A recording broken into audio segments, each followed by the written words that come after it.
OPEX norms and like what we really see as being great reasons to do fitness, maybe some of the things that inform the conversations we have with clients and the path we kind of try and set them on. So the first one is reaching your goals, obviously.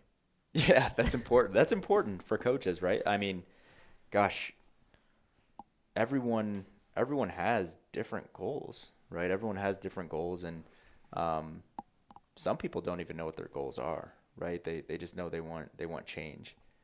So coaches have to learn how to navigate those conversations with people, and not trying to force like a very particular goal on every single one of their clients, so they can just be like, okay, my job is a lot easier because I know I'm working toward this one thing, because for most people there isn't that one thing.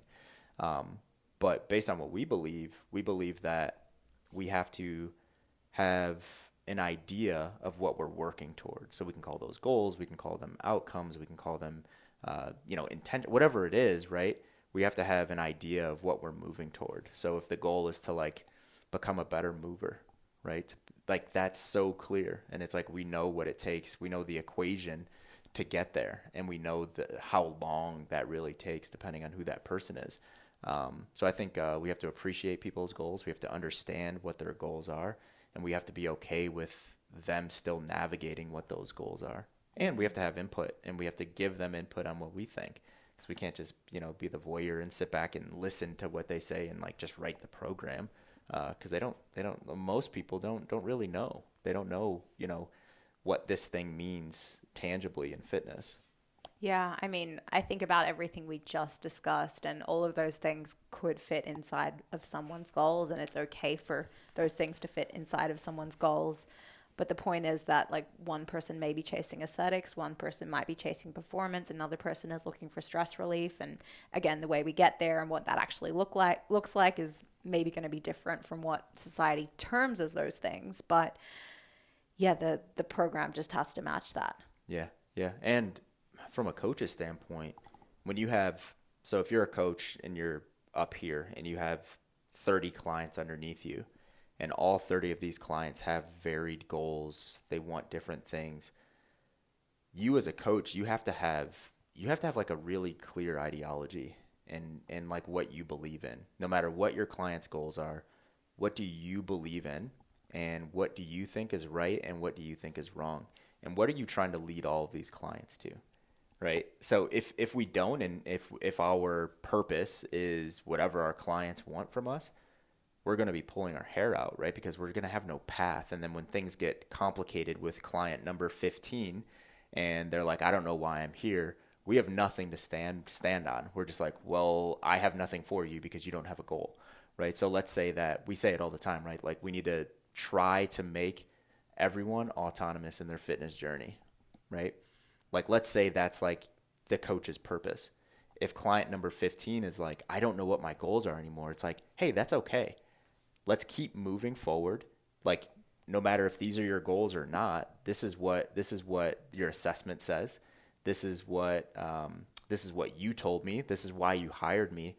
I want to make it so one day you can do this thing all on your own. And then client number 15 is like, huh, that's pretty cool, right? Like, I can get on board with that. Or if client 15 is like, oh, that's a terrible idea, I want nothing to do with that, is client number 15 a great client for you if that's what you're trying to get all of your clients to? Yeah, and that also helps, I think, coaches who maybe struggle with like the fact that half of their clients are training for health, maybe half of them are training for sport, and they're feeling like they're doing two contradictory things, Mm-hmm. right?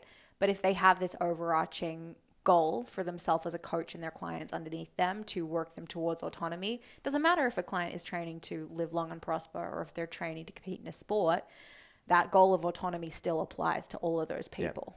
Yep. The funny thing is, it's, not to bash a percentage of most coaches' clients, but most coaches' clients could actually do both because they're not competing at a high level in any sport. Yeah. So, can you have performance markers do this while living long and prospering, also doing this? Absolutely. Right? Like you're pulling it back a little bit. You're not like pushing threshold 100% of the time. You're not doing four, high pieces a week. You're doing two. and you're recovering adequately and you're giving them what they need. So you can have clients that are doing, no matter where they sit, they can actually be moving toward, living long and prospering. It's when you get like the 0.0001% of people that are competing at a very high level, and you're like, we have to eke everything out of this. We have to train 2 to 3 times a day. We have to, bash your head into the ground because we need adaptation to happen because we don't want you to lose. It's like, that is such a small percentage of everyone's clients. I don't care who you are. That's a very small percentage of your clients. So I think that's important to understand as well. Yeah, I mean, one of the things we discussed going into this conversation was the idea of doing it forever and supporting clients to approach fitness in a way that they can maintain for a lifetime. And I think what you're describing there is that 99% of people can do it forever. What about athletes? Like, what do you do there? Can they do it forever? Can you train them in a way that they can? No, they can't. Yeah, no, they can't. They can't do the thing that you're giving them forever. If they're that 0.001%, they can't do that exact thing forever. And that's obvious, right? Like, if you have any athletes that are like, I want to do this forever, just say, okay, here's a list of every athlete that has ever played your sport. And once we get past this year marker, for most sports, it's like 6 to 8 years. They can't do it anymore, right? It's like, well, but there's Tom Brady, and Tom Brady's doing it at 44. It's like, okay, we're talking about Tom Brady doing it at 44 because he's an obvious outlier. The average NFL career is 2.5 years, right? So that's how long they can do it. You're probably not going to be able to do it forever.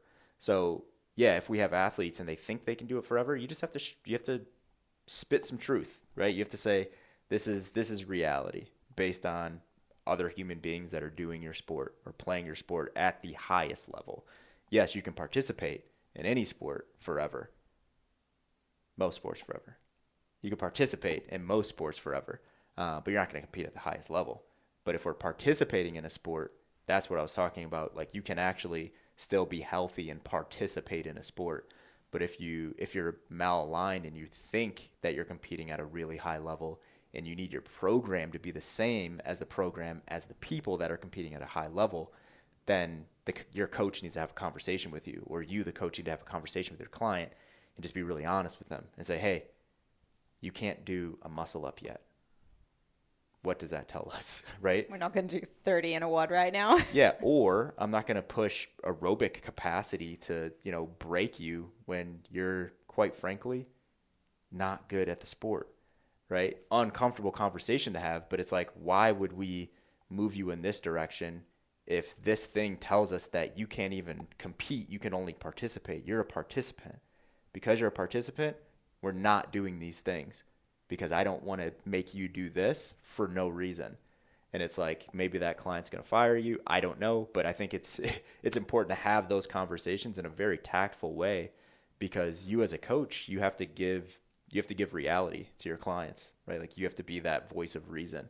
Yeah. And if you just play along and you're like, can't do a muscle up, but let's bash you here so you feel like you're getting this really good response from the training that I'm giving you, that's where it becomes really tricky. Yeah, gosh. I mean, whether they fire you today or you go months and months and months with that consultation that you're absolutely dreading because you're misaligned, or they fire you in 3 years because they didn't get what they wanted to get out of training, or they got hurt, like it's not going to end well, right? Yeah. I love the flip side of this conversation, though, and that's for the 99% of people, where you get to have that conversation about doing it forever and training in a way that's going to help them live long and prosper. And it's like, okay, we're at 30 right now. You're 30 years old. What are we going to be doing at 90? Like, let's lay this out and like stretch out what fitness looks like over the next 60 years. Mm-hmm. That is a cool conversation and such a fun one to be able to have when you set people to think about, like, we're not just doing this coach client thing for the next 6 months. Like, I want to set you up in a way that you can do fitness for the rest of your life. Again, let's think about what that looks like. It's going to change over time, but let's make sure what you're doing today isn't taking away from what you're doing at 85 years old. Yeah.